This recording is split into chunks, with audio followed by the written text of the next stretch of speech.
what he does is he curates the data into the AI. It could be images of mountains, it could be images of forests and so on. And the AI, actually in a collaboration, he calls it, together they form these amazing images.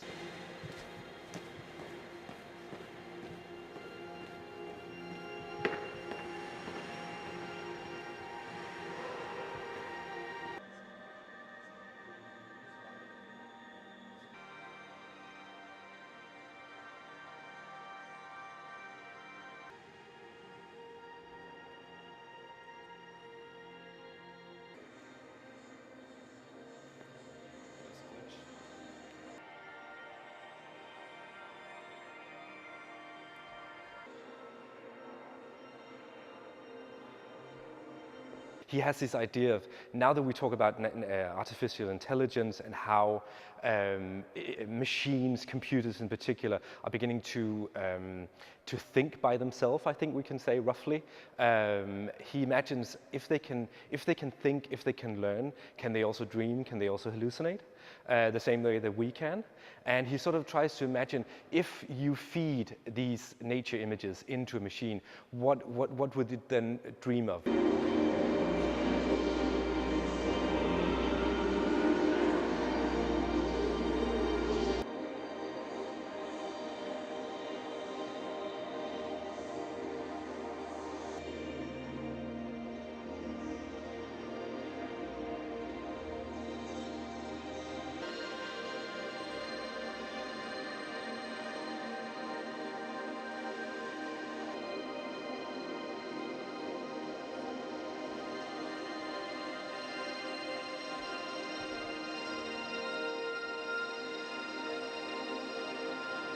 AI is an integral part of our society. I mean, we might think of artificial intelligence as something that's 10 years into the future, but artificial intelligence is here, it's now, so of course artists are working with it as well. And I think in the case of Refik Anadol, he views it as sort of more of a collaborational partner. He views it as like a working partner. It's a working relationship between him and the AI.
I'm really excited about film sets. So most of all, I was looking a lot at film sets from some of these coming-of-ages films that I really loved.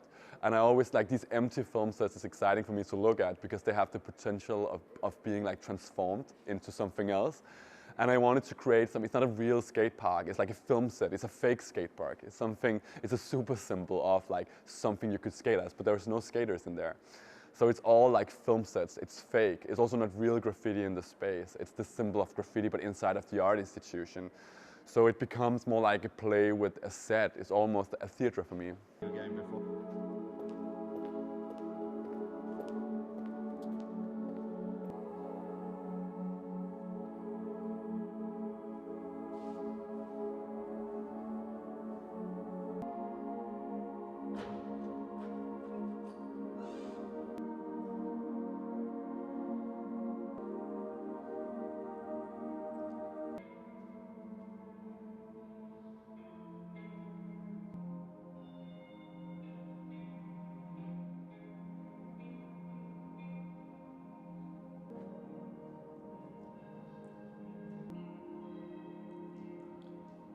There is some optimism in a lot of these 90s works, like optimism about the future and optimism about the internet and like technology in general.